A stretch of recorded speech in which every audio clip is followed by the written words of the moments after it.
Welcome to our podcast, Urban Legend. In this episode, we dive into the life and career of a truly versatile artist. Terry Urban, born in Cleveland in 1977, has had an artistic journey that embraces both visual art and music. After starting to paint graffiti and work as a DJ in his hometown, his artistic dynamics in music include creating influential mixtapes such as Unbelievable, The Graduate, and Viva la Hova, which have received recognition from major artists like Coldplay, Jay-Z, Kanye West, and Drake. In 2015, Urban rediscovered his passion for painting, inspired by abstract expressionism and neo-expressionism. His art reflects an interest in abstraction rather than accurate execution of subjects. In recent years, Urban has fully dedicated himself to painting, exhibiting his works in numerous solo shows and continuing to develop his artistic identity through the fusion of music and visual art. How were you introduced to the world of skateboarding? Has it become a career? At a young age, I have always been fascinated by skateboarding. I think because I was raised as a single child. I didn't have anybody to play with at that time period. So I think skateboarding is an individual sport. I don't even want to call it a sport, but an individual activity. And I feel like kids that have family issues at home or don't have a brother or sister tend to gravitate towards skateboarding and the individuality of it. So I think that's what initially was my initial energy towards it. However, also I was influenced by the music, the the coolness of it, you know. And as soon as I started skateboarding, I felt free and was able to express myself and get out anger and angst and whatever emotion I had at that point in time. Skateboarding released that. Mm-hmm. Yeah. So has it become a career then? No, hell no. No, it's too hard. No, I surf now in Southern California, but I still skate here and there, push around, yes. But not a pro or anything like that. I did, actually, that's interesting that you say that because when I was 18, I moved from Cleveland, Ohio to San Diego, California to try to become a pro skater, you know. But I was skating for a couple companies, just getting flow, getting free t-shirts and free boards and stuff like that. No money, no. So when did you feel the desire to start painting? What did you draw? I started drawing when I was young. Like any other artist, I think you start drawing at a young age, but not knowing exactly what you're drawing or what you're painting. And then high school, I started taking more art classes and painting, and my mind wasn't mature enough yet to understand what I was doing. And it took a back seat because I had other things that I want to do, pursue skateboarding or try to look for a job so I could get paid to support myself and buy skateboards or whatever else it might have been. But I didn't seriously start painting until about 7 years ago. And then when I realized that I can get paid for it, then that's when I was just like, took off from there. So what did you draw at the beginning? Probably anything influenced by death.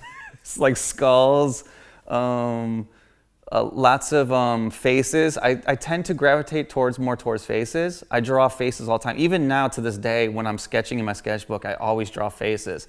I don't know why, but I feel like I gravitate always towards drawing eyes and nose first, and then mouth and head, and skulls. Anything skateboard related. I used to draw like graphics of skateboards, cartoon graphics. There used to be this cartoon graphic called TNC Surf Design. And I literally have it tattooed on my body. They have this huge gorilla and like a surfer guy and like a masked guy. And I used to draw those characters all the time, emulate those characters, and even like American cartoons like Looney Tunes and like Disney characters and stuff like that. So yeah, mostly characters and my own characters as well. Very cartoony stuff, yeah. What was your initial interest in art? Again, I think it's the same with skateboarding. Very individual, you know. It's an escape from the reality of life around you. You know, when you're drawing or when you're painting, you're not thinking about anything else around you. I grew up in a household that had a lot of verbal, physical abuse. Not so much physical. Well, yeah, a little bit physical, but it was my escape to draw and paint. Almost like therapy. It's still therapy to me to this day. When I go and I'm angry about something, or I get in a fight with my girlfriend, or something political happens in the news and I'm upset about it, I will go and paint, and I'll be dancing by the end of the day because I'm just happy that I created something and not thinking about everything that's collapsing around you, you know? Why did your music career take over the passion for painting? I was living in San Diego, and hip hop was very huge in the 90s as far as skateboarding is concerned. And we would watch skate videos. I'm going to give you an example. Zoo York Mixtape was one of my favorite films back then. And there was a lot of DJing involved, like a lot of mixtape culture and stuff like that. And I would hear it, you know, I would hear the scratching and stuff like that. And I was always interested in it. And I would watch old DJ contest videos and would see these guys. They were called the X-Men. They were called the X-Men. Now they're the Executioners back now. And I was so enthralled with DJing, and I wanted to learn how to do it. I had no idea. Plus, I didn't have the money to do it either. So I begged my father for probably like 5 years to get me a set of turntables. And finally, he bought me a set for Christmas. And I started playing around on the turntables, and I had no idea what I was doing until one of my friends, Adam, he taught me how to DJ. And then once I learned the process of mixing two records together, I was like, oh shit, I can do this and like make people dance. That turned into clubs, that turned into radio, then that turned into me producing my own music, and then that turned into, you know, DJing all around the world. So DJing was the start of it, yes. So how did you go from the world of skateboarding to turntablism and then to painting? Well, I moved to New York to further my career as a DJ because I was DJing in my hometown of Cleveland, and there's only so much you can do in Cleveland. There's not enough people to get you further in your career if you want to be, I don't know, famous or whatever you want to call it. So I moved to New York, and I was DJing a lot there. And then I started traveling the world, going to like Tokyo, France, here in Italy, and DJing constantly. For probably like 15 years I was DJing. And also with DJing, there's a lot of partying, you know, and I was drinking a lot, doing a lot of drugs at that time. And after about 15 years, I got burnt out. I felt when I was DJing, I was always like, it was robotic. Every night was the same thing over and over, a vicious cycle. DJ, party, drink, hangover, DJ, party, drink. You know, it was the same vicious cycle, and I got sick of it. I got burnt out, and I needed another creative outlet. And that creative outlet just so happened to be painting. One of my friends, Anthony, he asked me to paint something for him in his living room or his house. And I was like, well, yeah, I guess I can try to do that. And it sounds cliche, but as soon as the paintbrush hit the canvas, I was like, mind blown. Everything opened up around me. My eyes were open to everything. I was happy. I found I found something that was buried deep down inside me, you know, that I pushed down, and it just popped out, and it just started creating all through. So, how has your passion for graffiti influenced your artistic and musical career?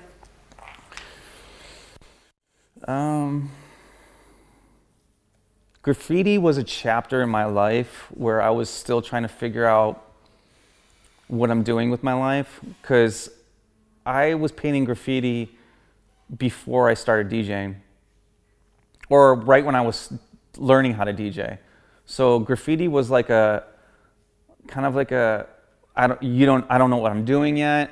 I was painting a lot of trains. I was painting walls too, but it was fun because I was learning a new process. You know, with graffiti, you can't just pick up a can of paint and just start painting with graffiti. You have to learn hand styles, and you have to learn the pressure of the can, what cap to use, how to get into a layup spot, how to paint the train, what conditions you're in. You're looking out for cops.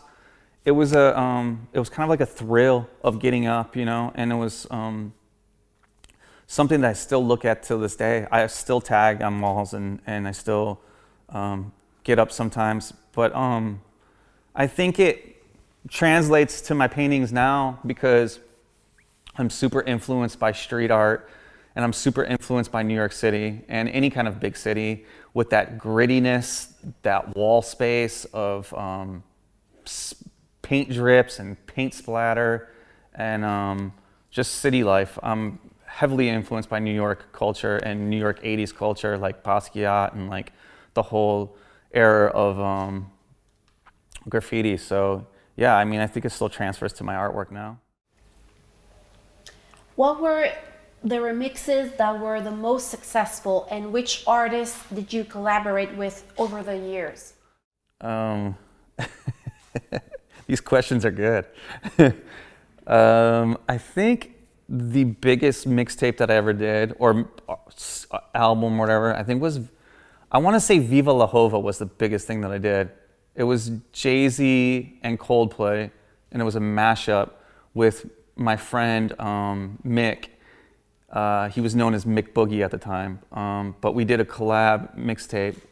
And once we released that project, like, I believe Jay-Z's assistant hollered at us, and they were like, whoa, what is this? And we're like, oh, well, we just put this thing out.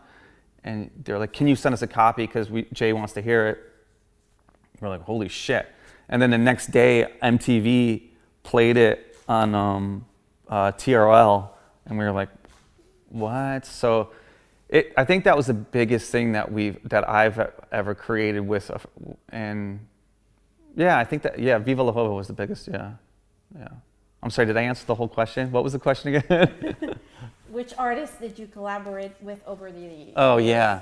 And then eventually, so Viva La Hova kind of set the mark and said, oh, you know, put my name on the billboard, as you may say. Put my name kind of like in this mixtape spotlight or on the web. So that was my foot in the door to creating other projects. And then people also, labels would hit me up, you know, Def Jam or, you know, Shade 45 or whoever it might be. They would ask me to do remixes and stuff like that. So yeah, I've collabed with a lot of artists in the past, you know. But I feel like the Jay-Z Coldplay thing was like the biggest thing that was created, yeah, as far as my career. How did your mixtapes like Unbelievable and Viva La Hova influence hip-hop culture? No shit, yeah, wow. Unbelievable, wow, I forgot about that one. That's amazing, I love that mixtape. Oh, you just blew my mind, I'm sorry. Yeah, Unbelievable. That one's pretty, That one's pretty close to my heart, unbelievable, because I feel like Biggie was, he is such an influence to me, still is such an influence to me. Raised by a single mother, you know, didn't know what the fuck he was doing, and just kind of just went with the flow. And I mean, granted, he's, you know, probably the top rated MC of all time.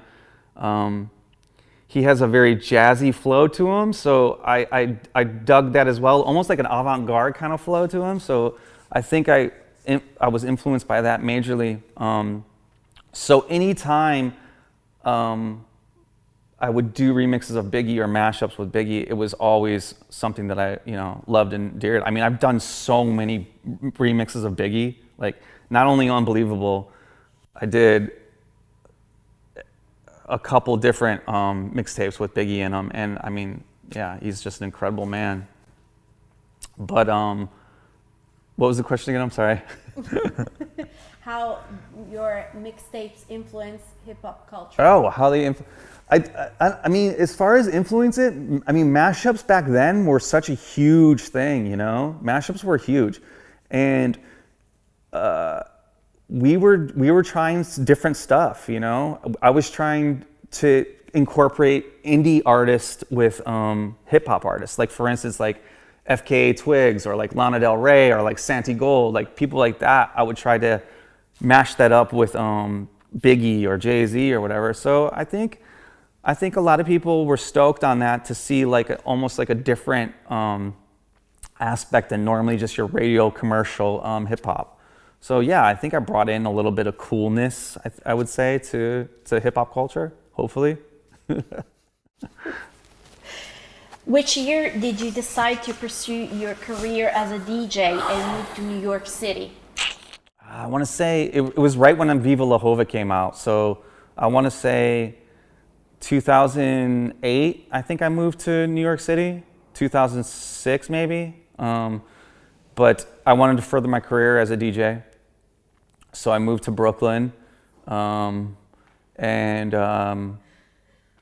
took it from there. I mean, worked late nights, grinded as hard as possible, and was DJing and partying all the time, but also making mixtapes on the side, and trying to survive in New York by paying rent. Like, I was broke, DJing here and there, digging quarters out of the couch to get ramen that night. You know, it was tough. It was a tough 12 years of DJing, but it was fun too. Go ahead. How did your decision to return to painting in 2015 affect your DJ career? A friend told me once that if you want to pursue something, you have to pursue it 100%. And at that time, I was terrified to stop DJing because rent is expensive in New York, you know, and I didn't know how to pursue a career in painting and get paid for it. So I was terrified, but also I knew I needed something creatively in my mind to start taking it to another step, because if I would have kept DJing, I probably would have been dead by now because partying too much. But taking it to painting, I kind of had this balance. I would DJ during the night and then I would paint during the day. I wasn't getting paid for painting, but I was still getting paid to DJ. So I had to work extra hard, you know? And finally I started selling paintings. So DJing kind of like, I put it on the back burner, and eventually I started selling more paintings, and then DJing kind of like faded off into the distance, but still doing it, you know, here and there because it was still fun to do sometimes. And then eventually I moved to California, to LA, right before COVID hit. And that's when painting just took off. And that's when I was like, okay, COVID had hit, so the clubs weren't open anymore. So you couldn't really DJ. COVID pretty much hurt DJs so bad as far as like during the pandemic. So painting was the only thing I had. It was my only creative outlet, and that's when it took off with social media, and I never looked back. Who was your close friend who advised you to start painting again? Anthony Campbell. God bless him. Yeah, Anthony Campbell. We used to be roommates in Cleveland, and he moved to Brooklyn same time around I did, I think.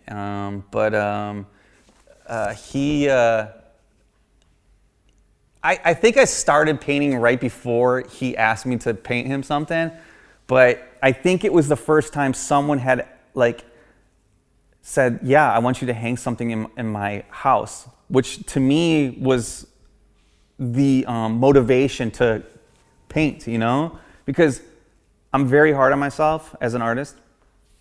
I feel like my work can always be better, and I think he was the motivation that was like, Terry, like, if I will hang this on my wall, I mean, other people will hang your work on my wall. So, yeah, kudos to him. Thank you, Anthony, for helping me out, bud. How do abstract expressionism and neo-expressionism manifest in your work? Oh yeah, well, I love all genres of art, but I feel like abstract expressionism and neo-expressionism are like my magnet that I like am focused on, or like that I gravitate towards, you know. Abstract expressionism for me as an American artist is a huge genre to us, you know. So I like that New York vintage culture, like 50s, 60s, 70s, 80s, all that old culture, whether it be Basquiat, Cy Twombly, Robert Rauschenberg, William de Kooning, any of those kinds of artists like that. I don't know, they hold a special place in my heart, and I'm very influenced by that. Obviously, a lot of people say my shit looks like Basquiat, got it. Yeah, if I love something so much that I have to paint it, you know? It's weird how that works, but in my own way. But yeah, I would have to say they influenced me heavy, those greats in that time period, through the 40s through the 80s. Abstract expressionism is huge for me. Tell us about your creative style and how did you get there and why did you choose it? Man, that's a long process. People ask me all the time, like, how do I get started as an artist? And it's difficult. You have no idea what the hell you're doing at all. You have no idea. It's just, you just paint and paint and paint. And I don't know, maybe it's different for other artists, but for me, I've always tried to imitate masters, you know, whether it be Dali or, you know, Basquiat or whoever else, Matisse. I feel like I've studied those artists, you know, and use their imagery into my own paintings, like Cy Twombly's scribbles. I use that. Basquiat's lettering, you know, Matisse's cutouts, you know. I tend to use that, but also make it my own. And I feel like after you produce so much artwork, you know, I paint all the time, so there's paintings always being created all the time. So I figured, at first I was like, I don't know who I look like, what's my art look like, who am I as an artist? But once you paint and stop thinking about that, then people are like, oh yeah, that's a Terry Urban, or that's a Cause, or, you know, that's a Murakami, you know? So it just gradually happens, you know? But I feel like to express myself as who I am, or to label myself, is an artist for the people. Like, I grew up in a blue-collar town. I've always been a kind of a against the man kind of personality. So I think my artwork gravitates towards those type of people. Like, whether it be school shootings in the U.S., American culture, Native American culture, anything that's like that, you know, that's very humbling for me, and giving gratitude to those people, it makes me feel stoked. Yeah. From what sources of joy, strength, or pleasure do you draw? What inspires you to create? Music is a huge influence on me, always has been. Politics is another one. Sometimes it gets me angry, you know, with American politics. Any kind of politics, usually. Love is definitely another good one. Sometimes I just paint my emotions at that time, and some pieces are masterpieces, and then some other pieces are just me working out, you know, something, you know. But I feel like the pieces that are really my strongest are the ones where I was like emotionally like drained, like I was really feeling something that day, and I decided to paint that day, and it came out on a canvas, and to the onlooker, they're like, "Holy shit, Terry! Like this piece is moving," and I feel like those are the pieces that are like the masterpieces. But everything influences me, you know, whether it's something I hear on the news, or some thought that comes to my head, or a dream that I have, you know, anything can influence you into creating something. What are your artistic influences, and how do you manifest them in your style? Obviously, like how we discussed before, abstract expressionism is a huge influence on me. That's tough, because my influences always change all the time. For instance, like I'll go to a museum and I'll walk past a painting and won't even give it 5 seconds to look at, you know?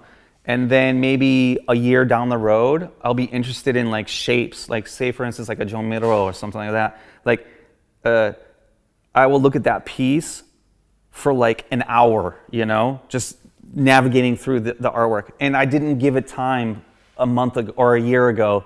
I wouldn't even give it 5 seconds to look at it. So I feel like all different masters, like whether it be Italian Renaissance or pop art, whatever it could be, I feel like it depends on what I'm thinking at that year or that month or that day is what influences me. I collect art books, and I'm always picking through, trying to find new creative ways to use it into my canvas as well. Becoming an artist is not always a linear path. How would you describe your trip? Which moments of adversity stand out in your mind? As far as painting is concerned, as far as being an artist? Mm-hmm. Oh man, it's been a rough journey. It's definitely been a rough journey. And it's only started too. I'm only 6-7 years in now, I think, as a true artist that's getting paid for it. It's a tough journey. I had a lot of emotional damage that I needed to put out into canvas and then hang it up at a gallery and be like, here, this is all my emotional problems right here on the wall, you know? It's very tough. Also, when you first start, you don't get paid. So I was broke. I was broke for so many years. I'm 45 now, and I've been broke. I was broke probably till I was about 40-something years old. So this is right now is my prime time, I guess, like your climax, I should say, maybe. So I'm finally enjoying the fruits of being an artist, but it's a tough journey. Maybe some people not so much, but for me, it was a tough journey. It was a slow climb up the ladder for me. So it's been a trip, a long trip, but an eventful one at that. What kept you going? Right up here, always wanting to make the piece better, you know, always I'll paint something and then I'll be like, no, I could do this better. Or I'll have an exhibition and I'll be like, I want to do this better. I think just maybe it's being a perfectionist. I don't know what it is, but it's just, there's always a creative urge for me to paint, and I don't think it'll ever go away, ever. I think I'll paint on my deathbed. How do you overcome the difficult moments when creating a work? Oh man, that's a process for sure. I feel like when I first started painting, I was just painting and I would just step to the canvas and just start painting. And which is cool, but I felt like I started wasting a lot of paint doing that. And then I got an iPad, Procreate, the app, and I would draw out paintings first, and then I would recreate them onto a canvas. So that got easier and faster to work, and I could produce more work. However, it interrupted my work as well because it wasn't as emotional, because I already had the piece done here on my iPad, and then I would create it and it was too clean. So now I'm going back to just going to the canvas. I'll have some kind of imagery in my head that I want, maybe draw a couple sketches here and there, and then I'll go to the canvas and I'll paint, and then maybe something doesn't look good compositionally wise, I'll paint over it and then paint again. So right now for me, my mistakes are my masterpieces now. I love having mistakes in my artwork now. So I feel like that's where my next body of work is going to be, where all the mistakes are kind of showing to make it this artwork of mine that what I was thinking here and there, it got taken away, and I feel like that's going to be my true identity. How do you work, and what kind of workspace do you have?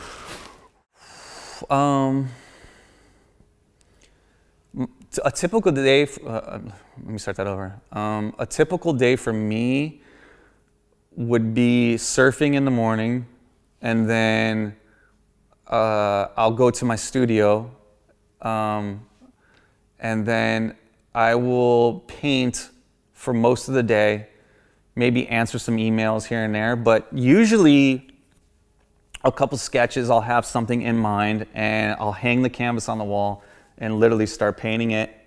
And again, painting over a lot of shit too, but then also takes me probably like 1 to 3 days to finish a painting. I'm very anxious and impatient when it comes to painting. I like to paint fast. I like to have a finished piece in front of me within a day or two. I think it's good for to producing a lot of art, but also it might be a downfall for me too, because a lot of other artists, they take, I don't know, months, years to finish a painting, you know? And for me, I just like to see something done within that day, you know? So for me, I paint fast. How important is your workplace? Very important, yeah. Because when I was living in New York, I was painting in my apartment, and I was walking over canvas all the time and constantly staring. I'd be in bed staring at the canvas. So now having a huge studio, having the space to hang huge artwork to create, having home and work separated, you know, so I can paint and then go home and relax and think about other ideas that I want to do, and then go back to the studio and paint them, you know. So I feel like having your own creative workspace is huge for an artist. And I know people are going to listen to this and they'll be like, well, I don't have that kind of money or whatever that might be. Eventually you will have that space, you know, and it'll be crucial for your career as far as having your own space to paint. A big space too, so you can be creative and energy can flow and you can throw paint if you want to, yeah. How has social media, Instagram, TikTok, influenced your career as an artist? It's obvious. It's tremendously helped me. Social media has helped me hugely. Instagram was amazing, and TikTok has been nothing but amazing as far as for me. It's so crazy because when I first started TikTok, I was injured from surfing. I busted my knee surfing, and my buddy Chase was like, "Hey, why don't you start doing TikTok?" And I was like, "No. I'm too old for TikTok." But then I was like, "Well, maybe let me try it, you know." And then eventually, some videos got viral, and I was like, "Wow, this is really taken off," and new eyes are seeing my my artwork, you know, in ways that I could never do on my own, you know. So social media it's what gets me paid as an artist, you know, and it's gets me here today to see you guys, you know. So yeah, I can't be more thankful for what social media has given me. Could you tell us about the artwork you created in collaboration with Honiro Art Gallery for the 50th anniversary of hip hop music in 2023? Oh yeah, okay. The pieces that I created, the first piece I created has the Virgin Mary crying with the black veil on, or I should say red veil on, but I wanted to paint a piece that was influenced by Rome, or Italy, I should say, and had that Roman Catholic, you know, vibe to it, but also with graffiti in the background with some throw-ups or some tags and stuff like that. So yeah, I mean, that piece was definitely influenced by Rome and hip-hop culture. And then the other piece is pretty much a Los Angeles-based Chicano goth kind of vibe to it. It's got a Grim Reaper with, it says Mi Vida Loca, my crazy life, with a palm tree and some fence behind it. So it's very Chicano LA style. I gravitate towards that style of work. And I love Los Angeles culture as well. So that piece is definitely pulled out of that Chicano hip hop culture. What was your artistic vision and how did you contribute to hip hop culture through this artwork? Damn. I've listened to hip hop my whole life. So as a child, I was raised in a family that didn't accept hip hop music, you know? So American culture can be very divided as far as like races, whether you're black, white, Asian, Mexican, whatever it may be. So being a white boy listening to hip hop music in a Midwest town was kind of alienating.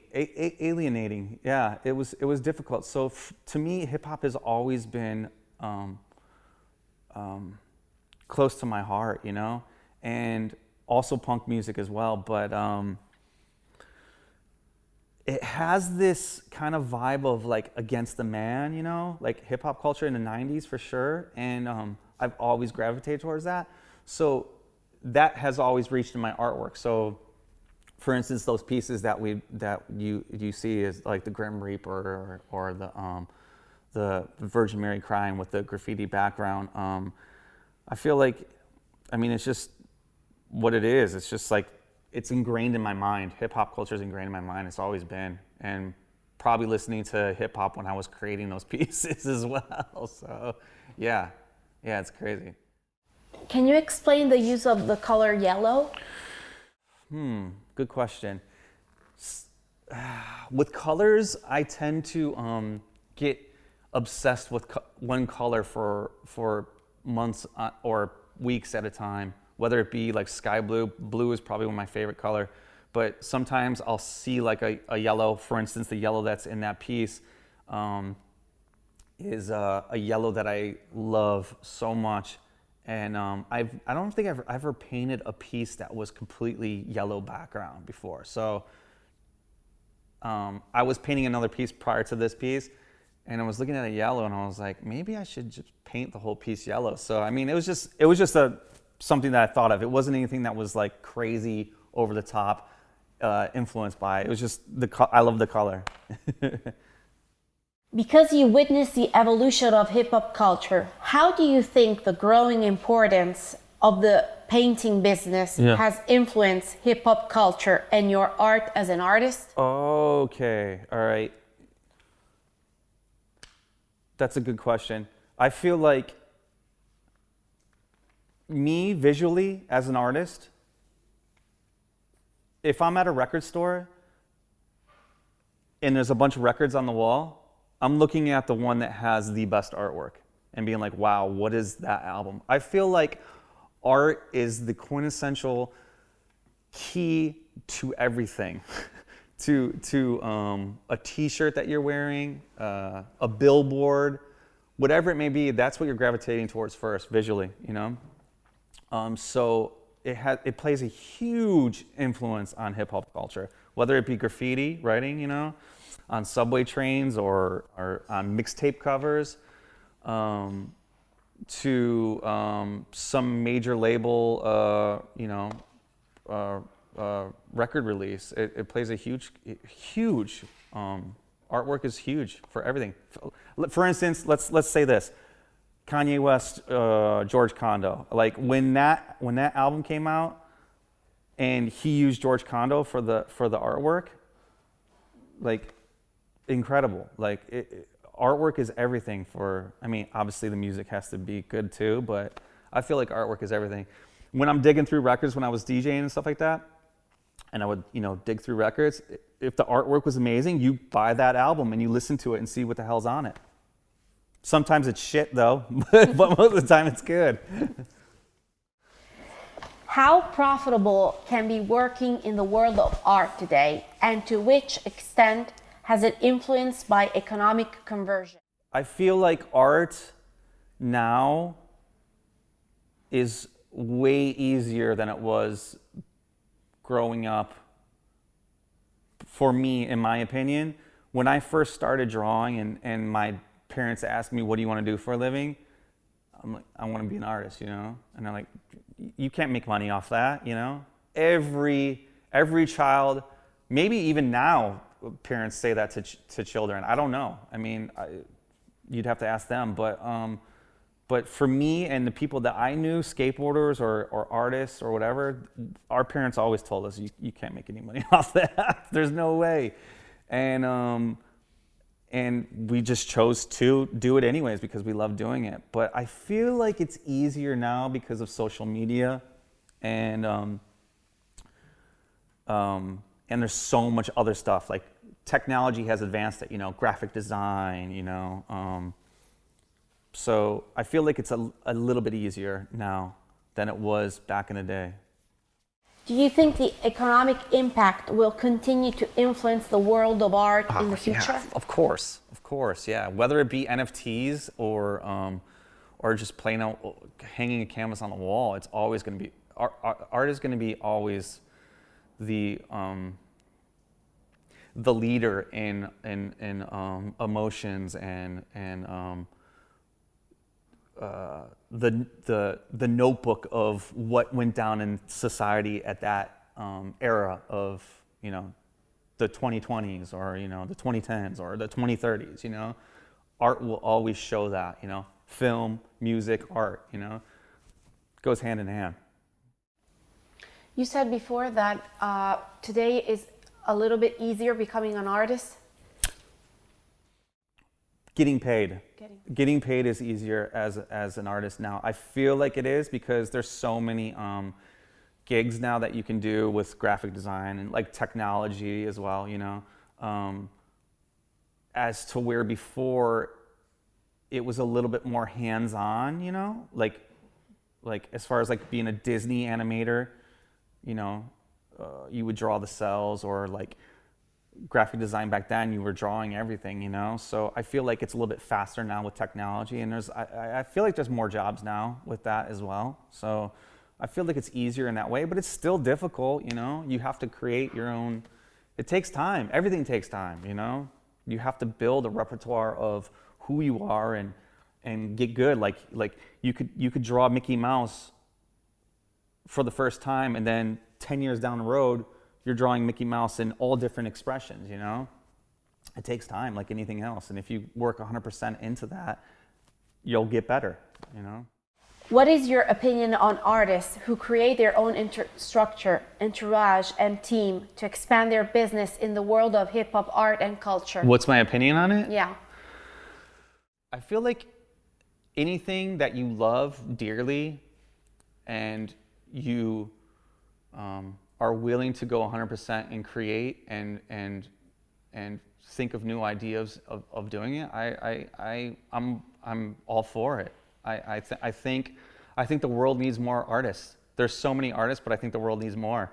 I think COVID was a huge, wide opening awakening for a lot of people that work 9-to-5 jobs.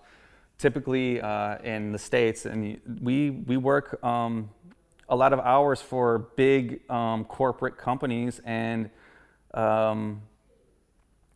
during COVID, when everybody was off work, it was a huge creative explosion at that time. There was people painting, doing music, quilting, yarning, whatever the hell you want to call it. But I think if you do what you want to do in your heart, I mean, there's nothing better than that. And you love to do what you do and bring your friends along. For instance, this label here, like, it's a family, you know? So more power to you. I hope to give you the greatest success in the world, seriously. Do you think that having a team, a manager, is useful for an independent artist like Yes. you? Or do you Yes. prefer to manage everything yourself? That's the thing with being an artist. I don't trust anybody usually. So I feel like I was raised in an atmosphere of, like, if you want something done, do it yourself. But I realized after so many years of working as an artist, you can't do everything yourself. You have to have someone booking you for brand deals, or writing the emails, negotiating contracts, negotiating prices, you know? Like, I'm a one-man band right now. Well, not anymore, I'm not, thank God, but I was a one-man band for so long, and it's so much on your shoulders, you know? Trying to negotiate this, talk to this person, you get burnt out. And what you initially want to do is just paint. I want to create, you know? And all this other stuff was burning me out. So it's important to have a manager or an agent or a team behind you to so they can handle all that work, and you can just create and focus mainly on creating.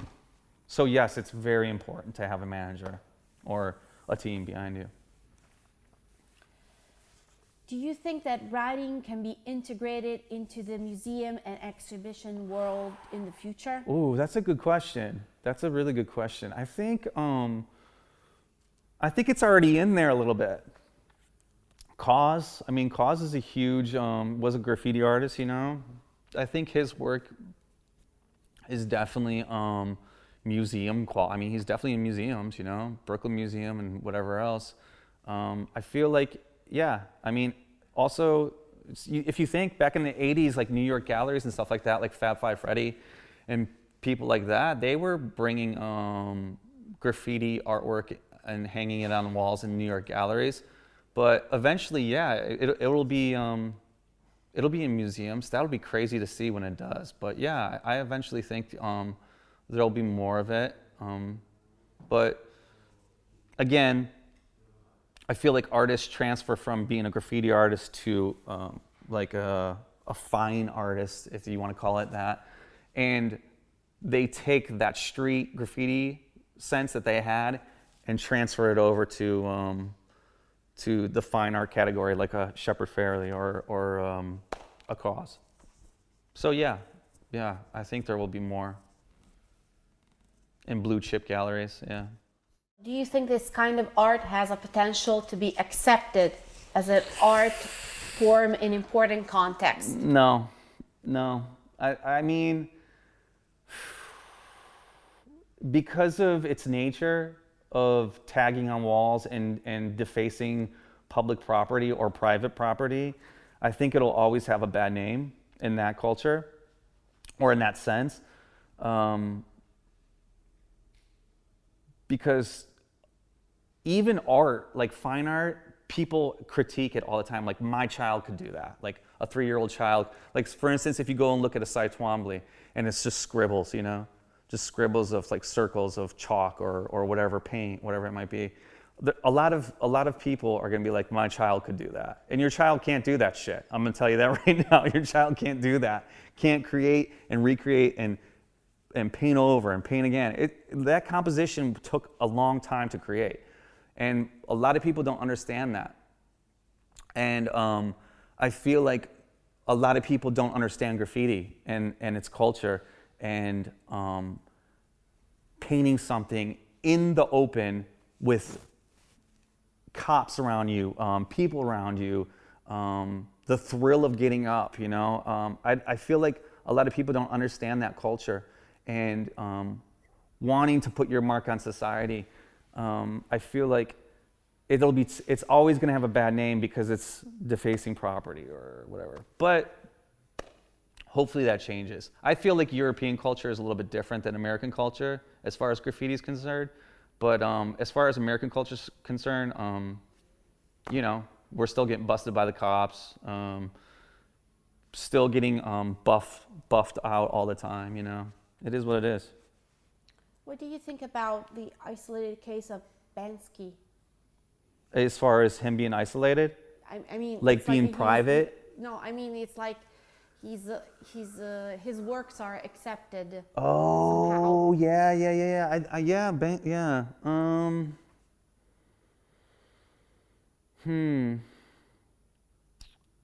How do I state him? I like what he does for like anti-government, you know, anti-establishment, you know. I dig that style, but again, he's gotten too cliche.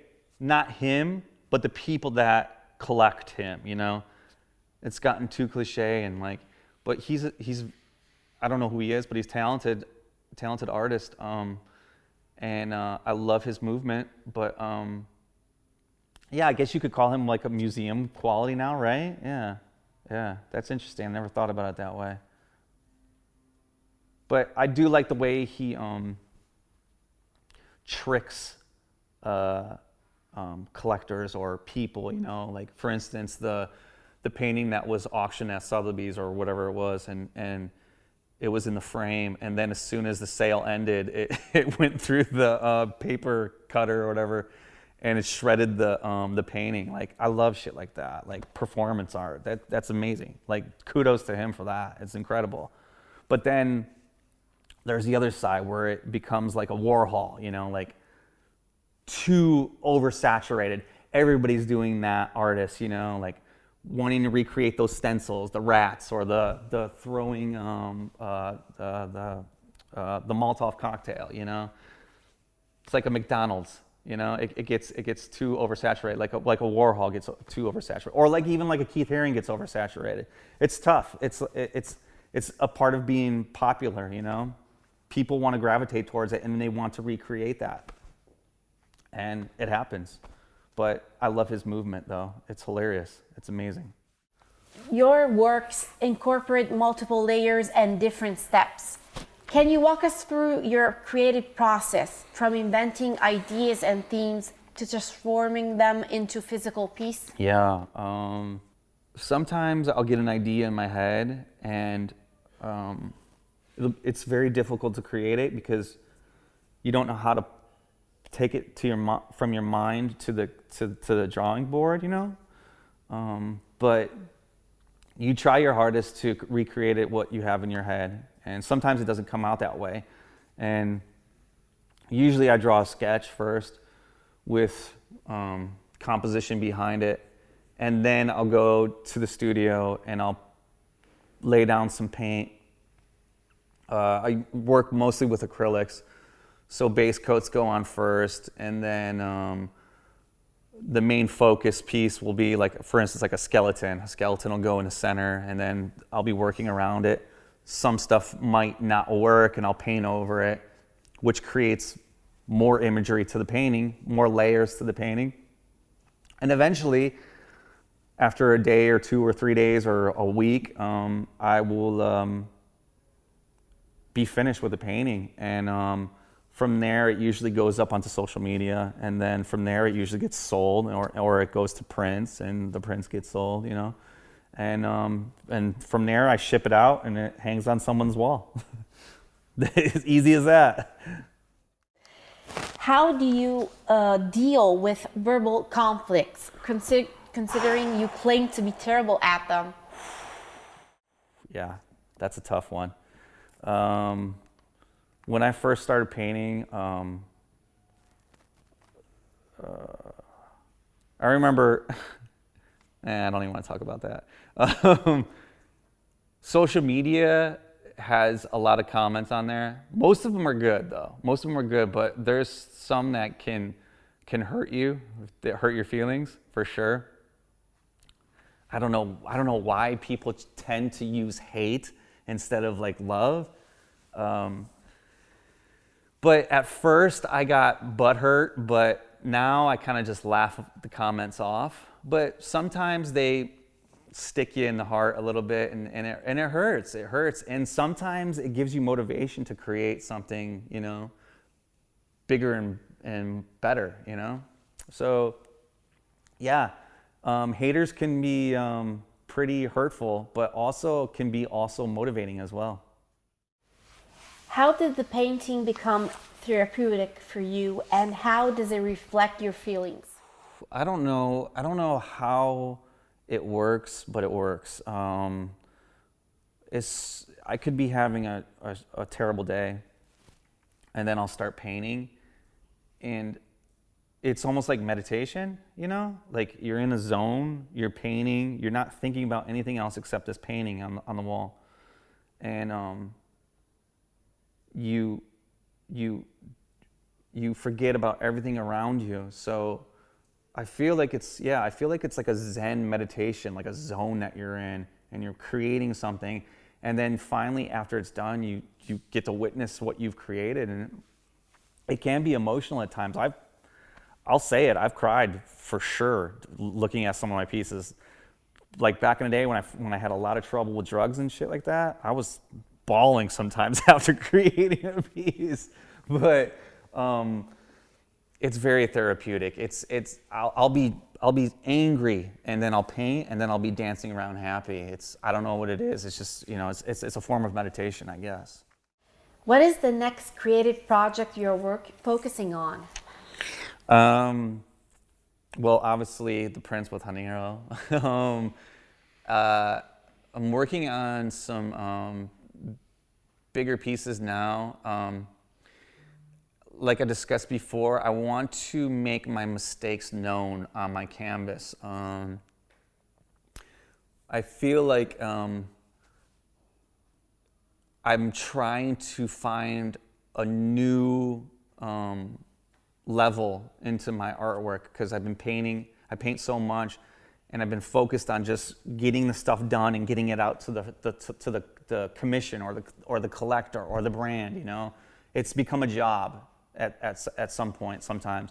But now, after this last piece that I've just created, I feel like I'm finally getting back to me putting all my emotion into the canvases more than I used to before. So I've focused more on, like, putting it all onto the canvas now. Before, I was painting and drawing on the iPad and then putting it onto canvas, but now I'm just going straight at the canvas. So I feel like this next series that I'm doing is going to be a stepping stone in the right direction of what I want to do as an artist. So what can we expect from you in the future? I want to do a show. I want to do a couple shows, yeah, because I haven't done an exhibition in a long time. And a lot of people have just seen my work on social media. They haven't seen it in person, you know? And seeing it on social media is one thing, but seeing a piece in person is mind-blowing, you know? Like, for instance, I went and saw a Wes Lang exhibit, and it was like a small gallery show in Hollywood, and I've never seen his work face-to-face before. And I was like blown away, because it was like, when you scroll on your phone, you see the artwork, you know, but it's not like when you see it in person, you know? So I definitely need to start doing more gallery shows. I want to do that. So for future reference, yes, I want people to see my work with their own eyes instead of on the phone.